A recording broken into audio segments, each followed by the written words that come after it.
Hey visionaries, Chris right here with Royal Realty Group, brokered by eXp Realty. Buying and selling a home can be a stressful process, but we are here to help you throughout the way.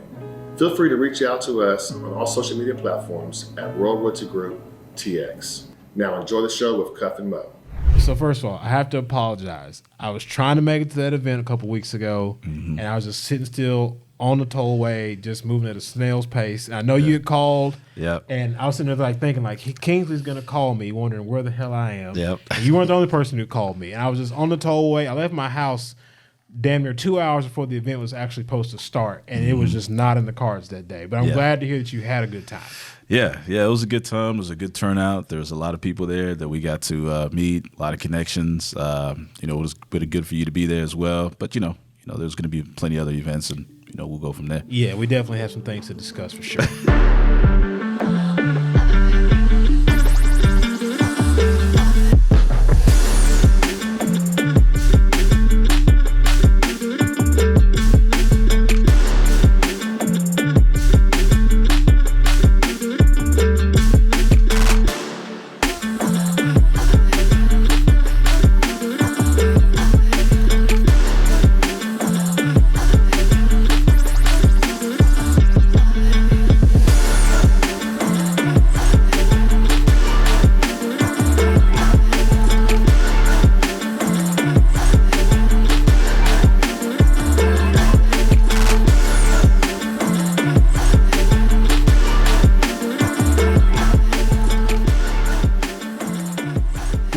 What up? Welcome back to the TheVisionLab podcast. I'm your host, Cuff, alongside my co-host, Mr. Ryan Mosley.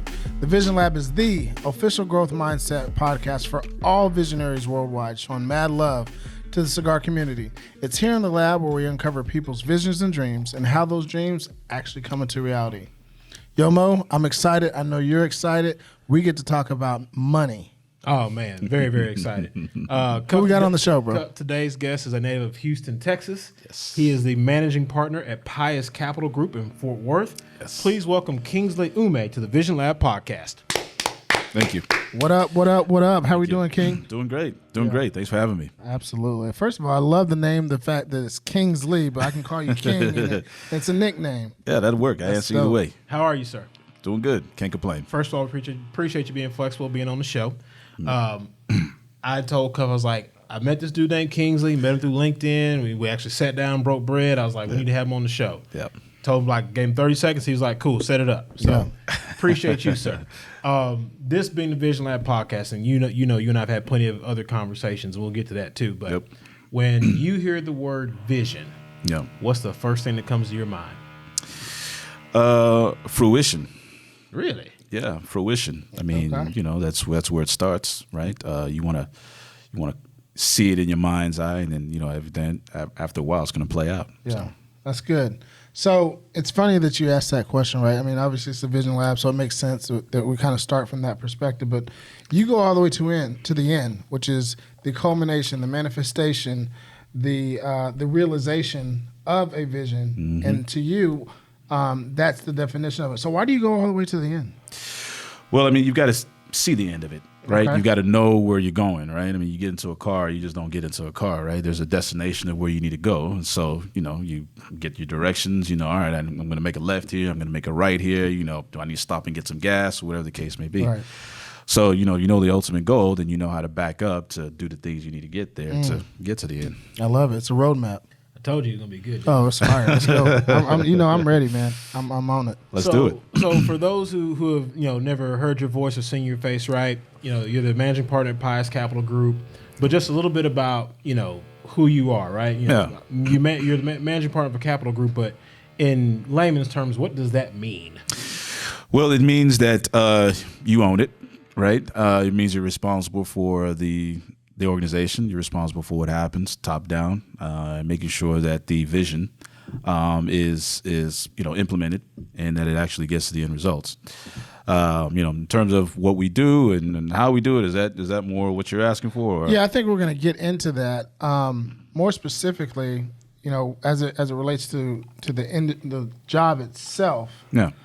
I like just to kind of give people a track on how you got to become managing partner of Pius Group. Sure. Because what's interesting is we're about the same age, and I think there's a lot of people, early mid 40s that could be potentially looking like, it's been the great, what is it called, the not the Great Recession, but the migration. No, when people were leaving. Yeah, but it's not. Is it called the Great Migration? Quiet quitting.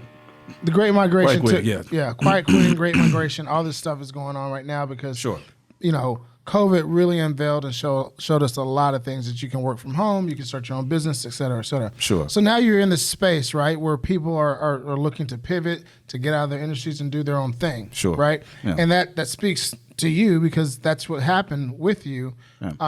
Why don't you tell your story to our visionaries that are tuning in? Yeah, I have an interesting story. So, basically I started out the rut like everyone else. I went to school, did an undergraduate, graduated, started working for a little bit. Came to a realization as in finance, worked in finance, right? Came to a realization where, hey, at some point I want to do something on my own. Now, as an undergrad, or coming right out of undergraduate school, you really can't do that at that point. There's still a lot to learn, a lot of people to meet. So worked for a little bit in corporate finance, got my way around to understanding how, deals work, how the balance sheet, the financial statements, the income statements, EBITDA, all that stuff, how that marries up with the operations and able to explain at the end of the month, if anybody who's in finance understands, how that all, comes together at the end of the month. And, learning those pieces. Then I decided, hey, listen, I want to kind of, run my own team, manage my own team, kind of look to other people in the organization that are doing it. And I was like, okay, well, these guys have an MBA, so let me go out and do that. Let me go out and just, try to get that type of education, which I did do. Shout out to the Crusaders. You know what I'm saying? University of Dallas. Yes, awesome. sir. By the way, I don't think we've ever had anyone on the show other than myself that graduated from University of Dallas. Yeah, shout out to University of Dallas. What up, though? Awesome. Yeah, great school. Great school. That capstone, right? Yeah, man. Listen. Woo. Yeah. So I did that, and started worked my way up to upper management, and was enjoying that. Obviously, the perks that come with it is obviously the compensation, monetary compensation, and the responsibility, and the cloud of just saying, hey, listen, you're a manager, you're a director, whatever the case may be. And then, you get to a point to where, again, that feeling is still like, man, I really want to do this, because now you're dealing with the leadership groups within the organization. You're dealing with the C-suite guys, right? You're dealing with the CEO, CFO, and so on and so forth. And even some instances where that is my direct link, my direct boss. And I said, you know what? I've got enough under my belt in terms of understanding how the finances work within organizations, understanding how that coincides with the operations in a business. And I said, I think we can do this on our own. So I decided to start a commercial finance company with some investors out in New York, and say, hey, listen, we can be on the other side of the transaction on deals, and it went away from there. I love that. And real quick, because Mo, I want to kick it back over to you. When you say, just for our visionaries that are tuning in, by the way, if you're enjoying the content thus far, please go ahead and subscribe, like, and follow the VisionLab podcast on all platforms. And so when you talk about the other side, what does that mean? So when you're, I know what you mean. But sure. For the obvious, for the audience. When what I mean is that when you are in the aspect of an organization, you are on one side of the deal, right? You are representing the organization. You are in the corporate structure, and so you are doing the deal for the corporation. Now, the other side is the other side of the deal, right? What the corporation is representing for the deal could be a merger and acquisition, which means, basically taking two companies together, or it could be a divestiture, selling off a piece of the company to another investor group. That's the other side. That's what I mean. And so wanting to get on the other side is being the ownership part of that, right? And being able to participate in the deal as an equity participant. And an equity participant meaning the fact that, okay, hey, these are our dollars, and these are, we're the ones that are calling the shots. Yeah. Again, I love this elevated level of conversation. The reason I wanted you to be on the show, because you and I sat down, I don't know, 6 weeks ago now, right? Yeah. We talked, chop it up, and you and I see things the same way. Yeah, definitely. When you talk about, a lot of people on our show are people who are looking to, quote unquote, make the leap, or to, like you said, run your own show, if you will. Sure. What would be like to use your word, a sage piece of advice? I stole that from you, though. Did you really? Yeah, I did. Either way. Yeah, I just know you like that word. You took it back. Give me that. Copyright. But what would be a piece of sage advice that you would give to somebody who is contemplating making that move, or sitting in a cubicle somewhere saying, you know what, I can do this on my own, or I can do it a little bit better. Like, what would you tell them? The number one thing you would need to do is get rid of all of the excuses. Ooh. Because the person that's going to give you the most excuses is you. There is not going to be anyone around that's going to give you more reasons why you shouldn't do it than yourself. Mm-hmm. So you got to get over yourself first, because you're going to be thinking about, all right, well, how much money am I going to be able to sustain myself right now? Are people going to think I'm crazy? Can I really do it? I want to do it, but can I really do it?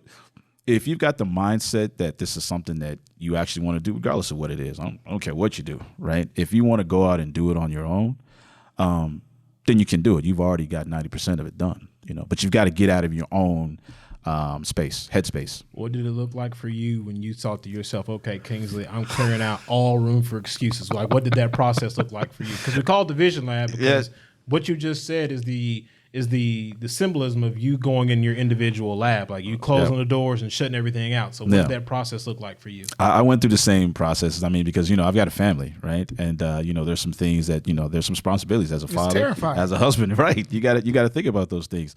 And so, for me, I had a great support with my wife. And so, that was one that was cleared. There's other motivating factors in the fact that, hey, listen, there's some opportunities that probably weren't there that I thought there should be there from a personal standpoint.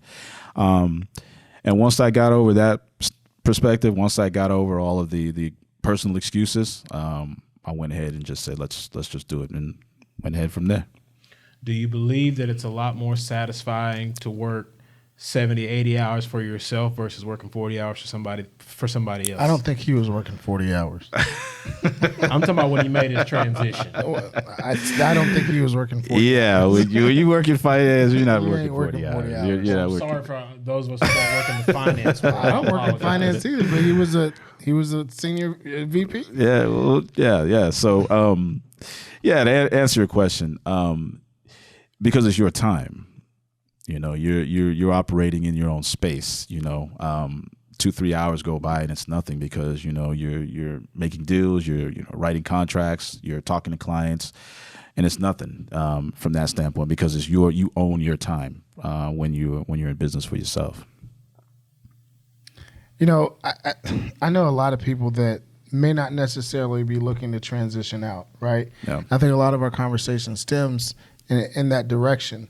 But talk to our visionaries about how they can actually stem upwards, right? How they can grow within their company, because that's something that you actually did before you stepped out on your own. Yeah, absolutely. You've got to seek out, things that are outside of your current scope, outside of your job. I know it's easier said than done. Some organizations have, cultures where that's invited and some don't.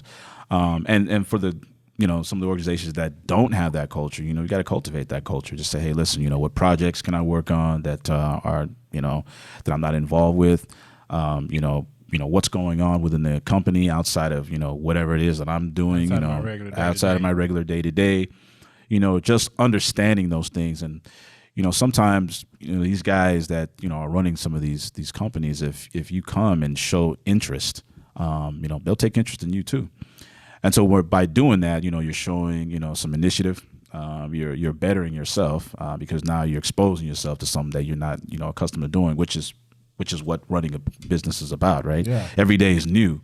And so you want to make sure that, you constantly, are bettering yourself by understanding what's happening outside of your normal day to day. That's a fantastic answer. And I want to go back a little bit, because you were talking about you starting Pius, right? Correct. So you had relationships, 20 plus years within the financial space. Yes. Built up a number of relationships over those 20 years. Yes. You obviously made some pretty good money, right? Sure. Yep. And so how important is it to have those connections in those relationships when you're ready to branch off or siphon off and do your own thing? Yeah. Because now you're going to start calling on, former clients to be a current client for Pius. Sure.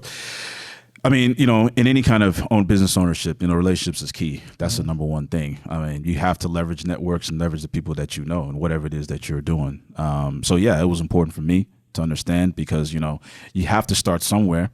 You have to be able to know, who the people you can tap into, where to go.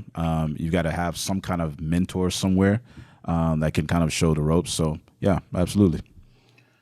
Now I got to ask, because you said the word mentor, and you're a sharp dude. But who did you glean from? There's somebody that you, along your journey, you were able to get some information off of to better yourself. Yeah, sure. So I mean, not somebody personally that I know, right? I mean, I look to figures that are already doing it within the business world, right? I mean, you get guys like Mark Cuban. There are various people that are out there that are doing it, and just kind of read their story and understand how they're doing it. So that's kind of who I look to. Let me ask it a different way. Who resonates with you from a business standpoint? Who is a person in the business world, or what type of traits do you look for when it comes to different pieces of things you can take from the business world and add to your personal game? Yeah, so there's a guy named Marcus Lemonis, who I kind of like to emulate from this standpoint. From his personality standpoint, it's good just because, he's not going to be the guy that's going to just, all right, I'm going to kick all the walls down and then, who cares who's in my way. So that's one aspect of it. But, there's one saying that he has that I just really, really love. And it's, if you don't know your numbers, you don't know your business, right? Fact.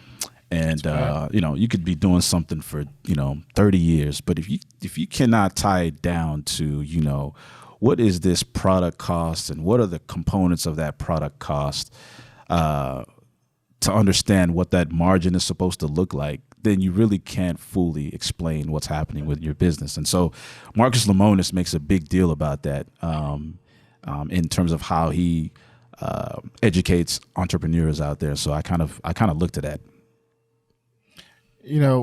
One of the people that we look to bounce ideas off of is Edwina Brown and Blowing Smoke and our Blowing Smoke family. You guys check out this commercial with Edwina. Hey everyone, Edwina Brown here, owner-operator of Blowing Smoke Cigar Lounge. We're located at 1604 North Interstate 35E in Lancaster, Texas. We would love for you to come see us. We stand on the 3 C's, which are cigars, our community, and our culture. Cigars, we have over 300 SKUs in our humidor, and it's still growing. Come check it out, a massive humidor. We also love our culture here, which we're about customer service, as well as community, which is why we're excited to partner with the TheVisionLab podcast. So come check us out. Again, 1604 North I-35 in Lancaster, Texas. Shout out to Edwina, Jacoby, the entire staff there at Blowing Smoke Cigar Lounge. If you're anywhere in the southern part of the Metroplex, make sure you get to Blowing Smoke Cigar Lounge. We promise you will not be disappointed. As we push the ball forward, why the name Pius Capital Group? Because the buck stops with you. You're at the front of the boat, if you will. So why the name Pius Capital? So before I answer that question, I'll go back and say, first of all, when you're naming your company, whatever it is, that's a very important thing, right? I mean, there's a number of aspects for that. One, there's a marketing aspect for it, right? You want to have something where people can remember. You want to keep it short and sweet, but something that is unique to you and has a meaning, so you can explain. So whenever I get a question, what is why Pius Capital, you can answer. So the reason why we chose Pius Capital was Pope Pius IV, back during the Italian Renaissance, had a lineage to the Medici family, which was a very wealthy family back in the the Italian Renaissance period. And the fact that he was a pope, I grew up Catholic, there was that banking relationship. Boom, put it together. Did a dude from Nigeria just educate us on like an Italian dynasty? It did for me because I didn't know shit about it. As soon as you said the Medici family, I was like, oh, okay, here we go. I understand. Mo is the history buff, and he loves. Good. You know, I love he's I a love historian. history. I love history. I certainly appreciate it. But Absolutely. I'm not a deep dive into it like Sure. like my partner is. Absolutely, it's good stuff. I mean, history is important. I mean, you gotta understand where where you've come from, so you understand where you need to go. Yeah. How important? Let's talk about that, right? Yeah. How has your past or your family's past Yeah. in this lineage helped you to progress forward? Yeah. So I mean, like you mentioned, I'm Nigerian. By my parents are Nigerian. I was born Houston, was born and raised there, and they immigrated here. They immigrated to the United States. My father really didn't have anything when he came here, but he knew he had to go to school, and so he had about $3 after he paid all his school fees, paid for his apartment, had his wonderful wife there, which is my mother. And growing up, really emphasized, hey, this is it. You got to have a certain level of education, right? That was the groundwork for us and my 4 other siblings. You've got to have the education. You've got to work hard. You've got to persevere. There's no such thing as no. You've got to keep pushing. You're the only person that can get in your own way. And so that resonated with us, and certainly with me. And I definitely have we're forever grateful for him. It's interesting. A lot of people from other cultures come to the U.S. and they seize the opportunities. And those that are domestic from here will sit, play video games or watch TV and make every excuse in the world and we've had a couple of people, I think, kind of talk about this a little bit on the show, but, immigrants take advantage of the opportunities. And oftentimes, I don't want to say that. I'll say there are times in which, people that are, U.S. citizens that are born here, right? Yeah. We don't. We complain and bitch and moan about not having opportunities, but. Well, one of the things that I want to add to that too is from my parents' perspective. They not only were talking the talk, they showed it, right? They went to school, they became educated, they laid the groundwork, and like, look, we came from nothing, and this is what we're laying the groundwork for you. What excuse do you have? So bridge building. Yeah. What you said you have 4 other siblings? Yes. What number? They like that number 5, right? Exactly. Yeah, we talked about that. 5 kids there. What number are you? The eldest. And that's very important in our culture. In our culture, it's very, very, very important. So yeah, I'm number 1. So it's me. I've got a brother that's behind me, then my sister, then my 2 younger brothers. So you're in charge in case something crazy happens. They come to me. I've got to be the problem solver. A lot of pressure. I see. Yeah, well, I think we all understand that at this table. Yeah, yeah. I'm the oldest of mine. Okay. Yeah. So yeah, we share that common bond then. This being the Vision Lab, right? I'm so full. As you know, I got a lot of stuff going on. You and I understand each other. Sure. When you kind of look at the current landscape of things, given the industry that you're in, what do you kind of envision, right? Like, we're always talking about the economy, and some people tell you that we're in the beginning of a recession. Sure. I know people who don't care at all. Right. You and I know people who are not in fear of the economy. Like, right. What do you kind of envision given our current state?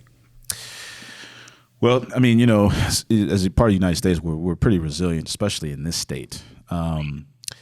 It's hard to kind of get a macro perspective on what's going to happen because we're in an economic state where we haven't really been before, right? Interest rates are going up, but at the same time, the housing values are pretty stable, and in some areas, depending on where you are actually going up as well. That's an underlying economic indicator of what's happening within the housing industry. And it's really not flowing how we would expect it for it to flow. So it's kind of hard to say exactly.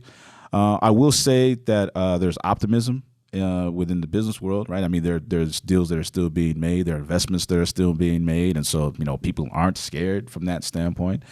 And so, again, it's different from a consumer standpoint where, there is fear of a recession because maybe some supply, issues, or maybe, people say the government's printing too much money and whatever the case may be. But from a business standpoint, deals are still being made every day. And, I'm glad that you pointed on that because they literally are two separate, right? Yeah. Consumerism and business, right? Yeah.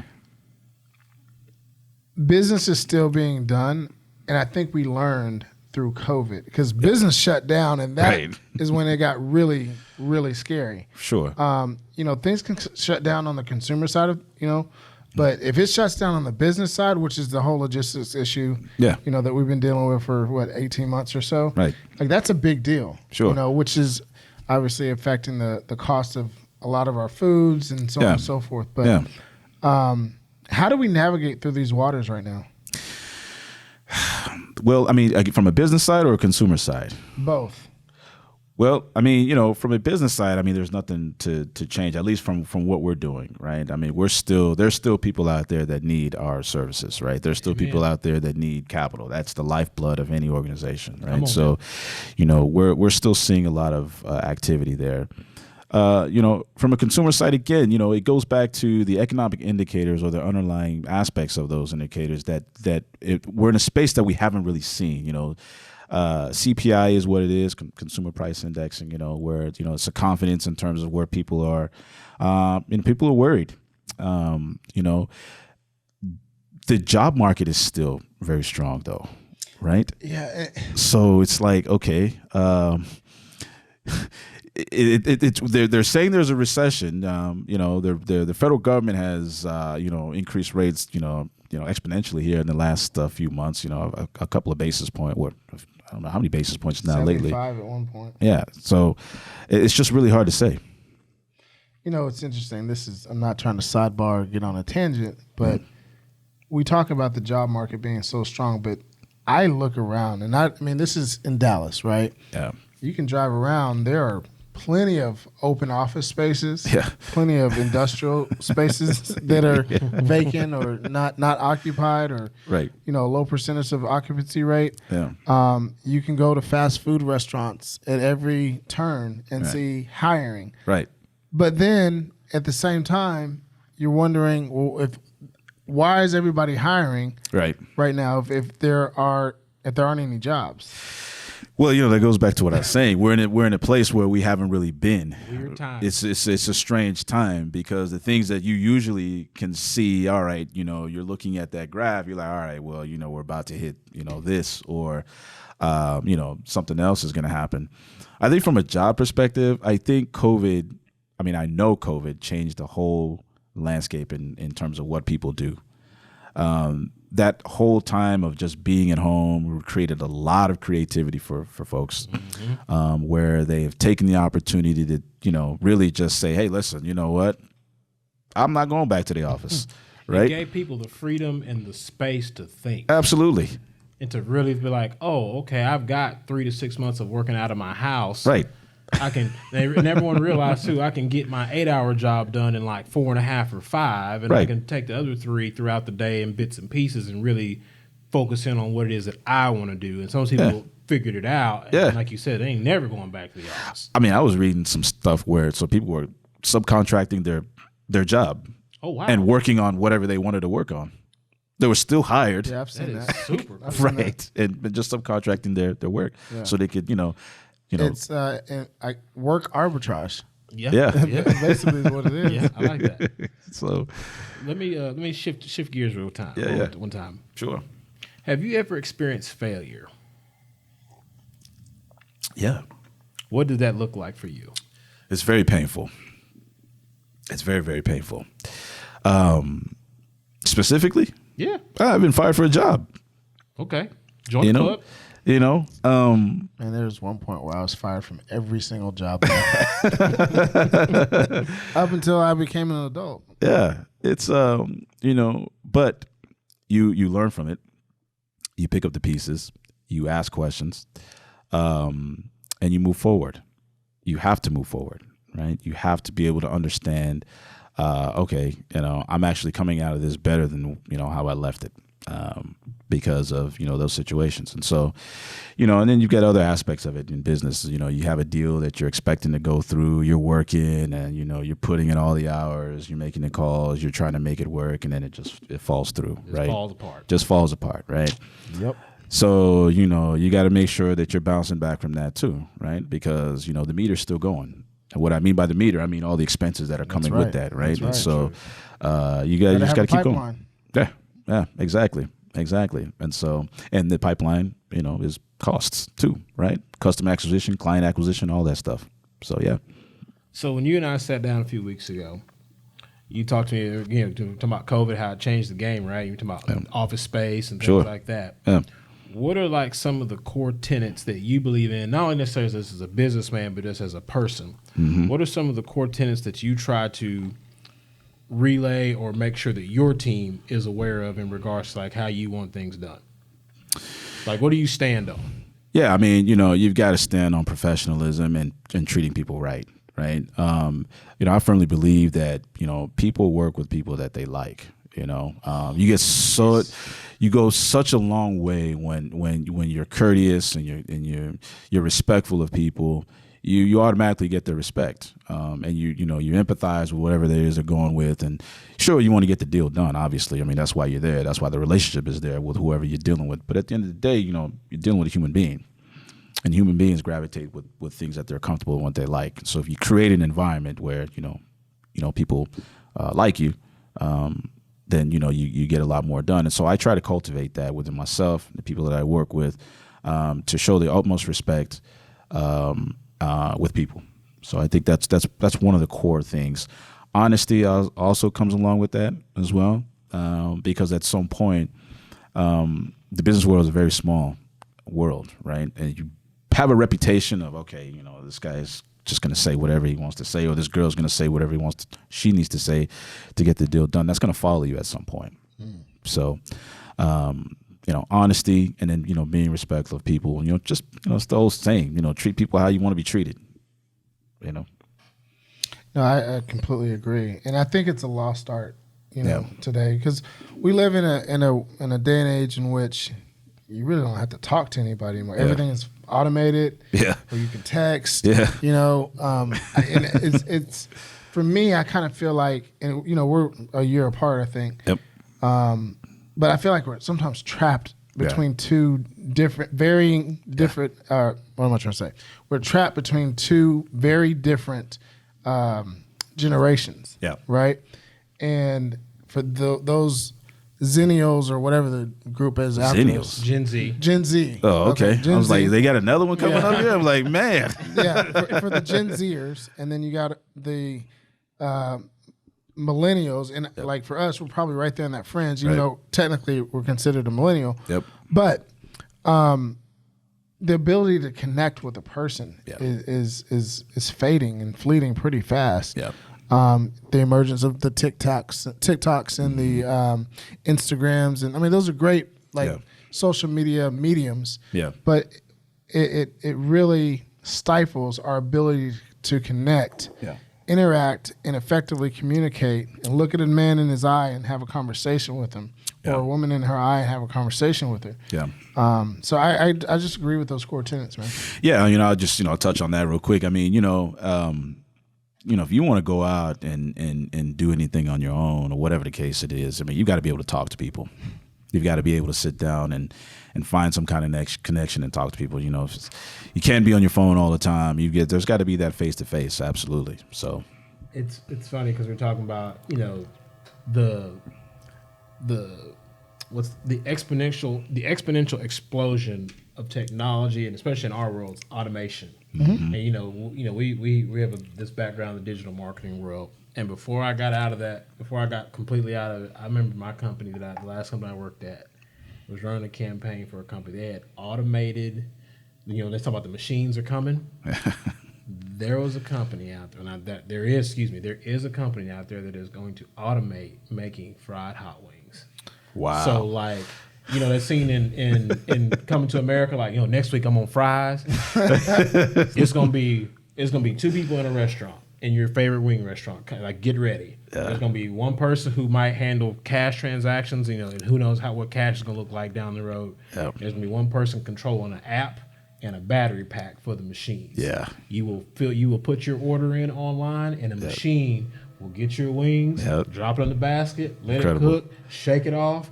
The machine will do everything. Incredible. And they're only going to need 2 people in the store to close up at night. Somebody to count the money and to make sure the battery pack is charged. And that is a wrap. And it's getting scary out there. Yeah. And that goes back to what I was saying earlier. I don't understand how people are doing what they're doing there. All these jobs that are available. Right. Like, it's like there's The a American disconnect. way. Let's figure out a way There's to a get the most out of people for the disconnect. least amount of money. Well, I mean, And, listen. you know what? Let's take it to another step. Let's figure out a way to have no people in there and make all the money, and we don't have to pay the machines. We just got to supply electricity to it. Yeah. So I saw an article recently. I didn't read it, but they are figuring out a way to make humans robots. Interesting. There are people who already have their key fobs put in their wrist. So key fobs in the wrist and like the little chips that's on everybody's debit and credit cards now. I've seen where people are getting that put in their wrist. It's getting so crazy. You go to the gas station or the grocery store, you just scan your wrist. That's getting check crazy. out and that chip out access to your accounts. Yeah. You wave it across the thing and you're done. Yeah, no thanks. It's crazy. Yeah. This what I say. Technology is such a good and bad thing. Like, it's allowed us to do things that people way back when couldn't imagine. But then it's also, like you said, it's killing people skills. Or how you like question. to say, the human element. Yeah, the human Absolutely. element, it's destroying it in certain industries for real. No when question. I saw I was like, oh, machines making wings now. It's a wrap for a lot of people. Yeah. It's gonna be hard sledding. Yeah. Is it that time, sir? We can, yeah. It is time to land the plane, Kingsley. Yeah. Give me that bottle, Wow. sir. Wow. Yeah. So this segment, Visionaries, as you know, is brought to you by the good folks at Sagamore Spirit. Tim, Mr. Plank, everybody in Maryland, thank you so much for this partnership. Visionaries, we don't have anything on the show unless we stand by it. We stand by it for a reason. Your cups, gentlemen. We'll get King first. Yeah, absolutely. This is good. I've actually been sipping on it already. Yeah. That's good. Good Lord. Since when have you been scared? I'm not. But that bottle is just fleeting fast. Oh, you got it. All right. Make sure to check out this commercial from our good folks at Sagamore Spirit. There are a few hard truths to whiskey that most brands don't like to admit. First, there's a lot of it. And second, despite its lore and romance, whiskey is often complex and intimidating. Is that high or low proof? Toasted or charred? Aged or finished? Straight or blended? Imported or American? Endless options, endless questions, endless confusion. But there is a whiskey out there that makes selecting it simple. An exceptional spirit made with local ingredients and committed to its communities. That's us. That's Sagamore Spirit. Sagamore Spirit has been and always will be more than just whiskey. Our work, your work, is greater than the sum of its parts. Keep the momentum moving. And one more thing, it's whiskey. Have fun with it. So, question we ask everybody on the show. Sure. Shoot. It's you, and there's a round table. There are 5 other seats at the table. Okay. You get to have anybody in those 5 seats. The only stipulation is that you can't have God at your table because that's too easy. Who wouldn't want to talk to him? Wow. Or whatever religious entity you believe in. Yeah, It won't be sure. offensive. 5 people. Yes, sir. Your kids, and you're done. Exactly. That'd be the easy. Yeah. Past or present. Doesn't matter. Dead or alive. All right. Albert Einstein. Good. Okay. Martin Luther King. Okay. Ooh. Peter Tchaikovsky. First one. Why? Who? And for those who don't know, Okay, who is that? so let me explain. Peter Tchaikovsky is a classical composer from Russia. that lived in the 19th century. So I like classical music. So he's my favorite composer, and he's a genius in terms of all the stuff that he's written. The Manfred Symphony is my favorite. So just he's just up there in terms of how he wrote, how he composed his music. Is he the Jay-Z of symphony?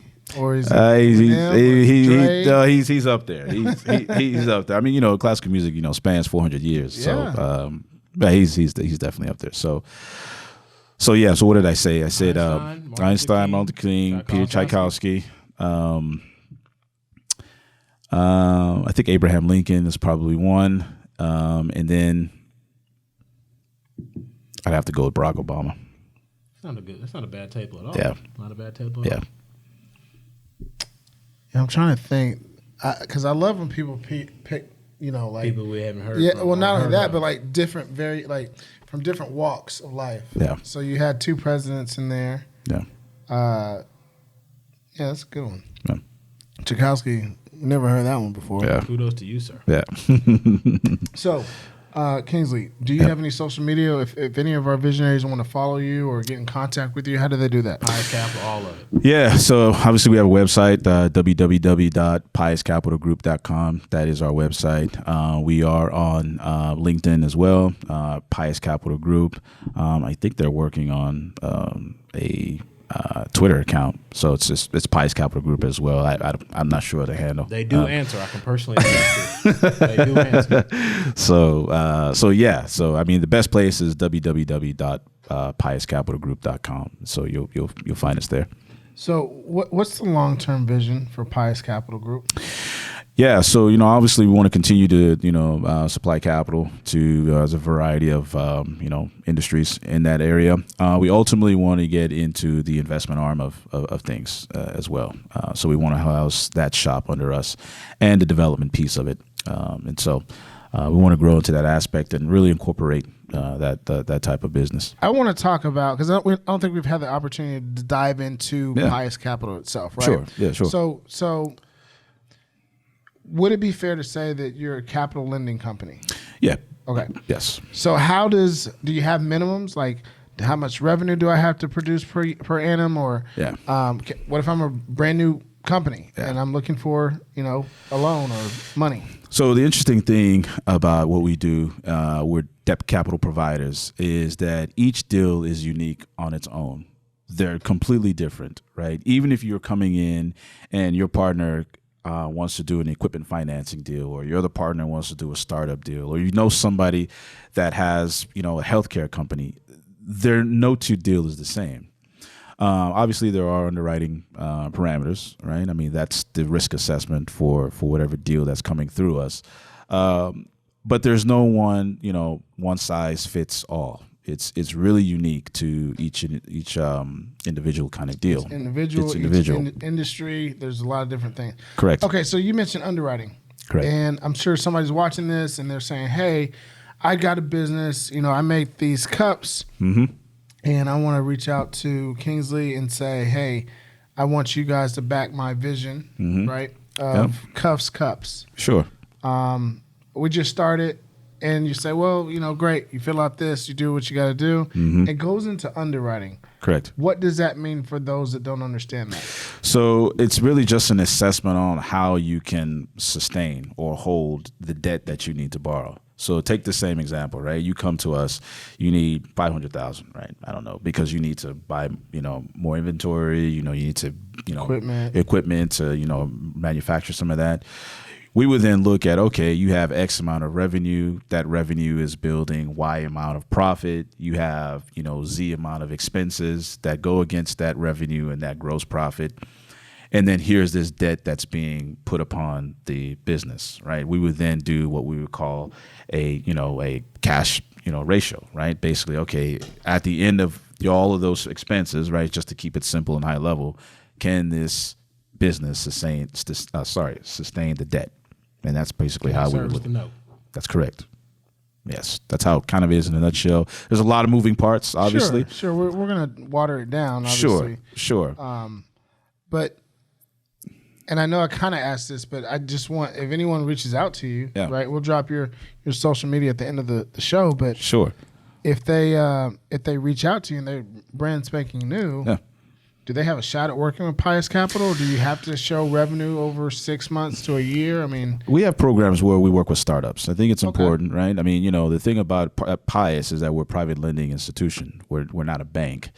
Most banks don't want to go into that risk of looking with startups. There's a risk profile that's there.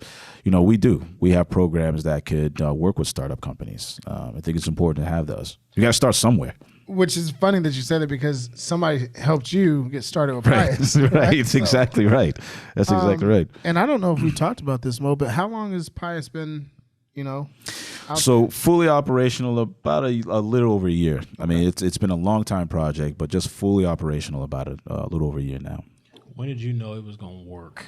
Because everyone we have on the show that's got the entrepreneurial spirit, like everyone, it's like, okay, you have the fork in the road. Where you're like, okay, I'm taking the leap. I got to make this happen. Yeah. But then you also get to like the other side of it where you can kind of take a little bit of a deep breath. Yeah. What was the moment that you were like, this is going to work? Like I made the right choice. This is the Vision Show, right? Yeah, Vision Lab. Yeah, when I had the vision. Ooh, come on now. Did you write it down? Yes, absolutely. Did you make it plain? Absolutely. Did you speak it into existence? Absolutely. I prayed about it, right? Talking about. I mean, just seriously. I mean, if we're just really going to talk about it, let's talk about it. It started with me with the vision. I mean, this is something I wanted to do. This is something I actually went after it, and I did it. And so, to me, there was no plan B. Right. Now, again, there's a lot of work that has to be done to make sure that you get the people you've got in place. 20 years of history that have built up to this moment. Correct. For sure. And that helps too. But even just the experience that you have in doing something like this, you still want to make sure you're doing your homework, right? You have to understand, the market scape. You have to understand, what's happening out there. You have to understand potential clients. You got to understand all of those things to help that success. For the novice out there, are they saying, okay, well, Kingsley, did you just take your money and put it into Pius and then reach out to investors, or did you go get a loan yourself? How would you answer or address that? Yeah, there's an equity play that you have to play, which means you have your own money. Gotta have some skin in you got to have some skin in the game, right? That's typically how it works when you want to be a business owner. It does a couple of things. One, it's going to make it work, right? Because you don't want to lose your own money. And then when you go out and you bring on partners, or you may even talk to a bank, that helps them understand, okay, well, he's got some risk. He's got a risk profile in here too. And so it does two things in that aspect. Everybody's incentivized with having, your own equity in it. So for the last year and a half, you guys have been fully operational, right? Mm-hmm. I'm curious with the partnerships, and I'm going back to underwriting because I think that's very interesting. Like, is there like a company, an AIG that you can work with that they underwrite all your deals? Yeah, I mean, so it's both, right? In-house? Yeah, so I mean, if you come to us and if there's an issue where we need to take that outside, right? We need to go to a bank, right? The bank would do the underwriting. We would do the origination, which is the pre-underwriting, right? We would do the pre-qualification to make sure this is a deal that we could probably do. Sometimes that underwriting is with us. Sometimes it goes out to another bank that we would actually need to do to work it, especially if the loan is pretty large. But yeah, there's in order to make sure that everybody's time is and the expectation is met. That starts with us. All right, so I absolutely love that, man. I think that's insightful. I think a lot of people, obviously don't. It's lending is different. You know what I mean? Raising capital is different. And so I appreciate you opening up and letting folks hear about that. Yeah, absolutely. I definitely appreciate, talking about it. I love talking about it. I think is good. Again, capital is the source of, is the lifeblood of a business, right? You've got to make money. And so that's what we're here to do. We ask this question to every single guest on the podcast. And by the way, thank you for jumping in. Of course. To the lab. Loved it. It's been, like Mo said earlier, like, just the vibe, the energy is solid, man. And, absolutely. I know I've learned a lot. Yeah. We asked this question to every guest that jump into the lab with us, okay? Sure. In case you didn't know, we have a magical time machine. Okay. What advice would Kingsley be giving himself from 5 years ago? Ooh. So you're 5 years younger. Yeah. Still got the grays though from what we talked about. Yeah, I started graying early. I guess my wife loves it, hey, but you're wise. You're a very wise man.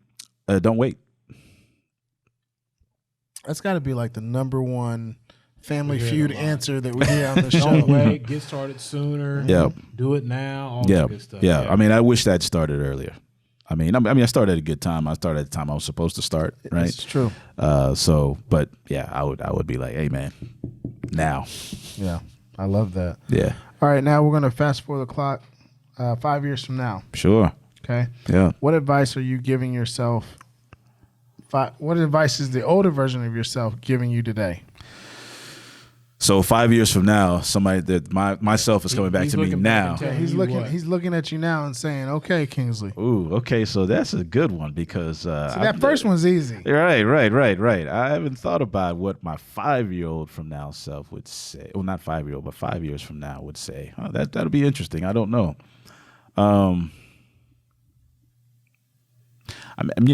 Again, it's hard to say, but I would say maybe myself would say, continue to treat people the way that you're treating them, right?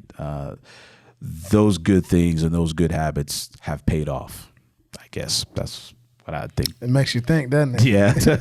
And I can tell you're insightful and thoughtful, and so maybe when the cameras are off and you have some time later on, you can actually think about it. But it really that's makes a good you think. one actually. Yeah, because it's the Vision Lab, right? And right. You talked about this earlier. It's funny that you talked about when Mo asked you vision, right? You said fruition, right?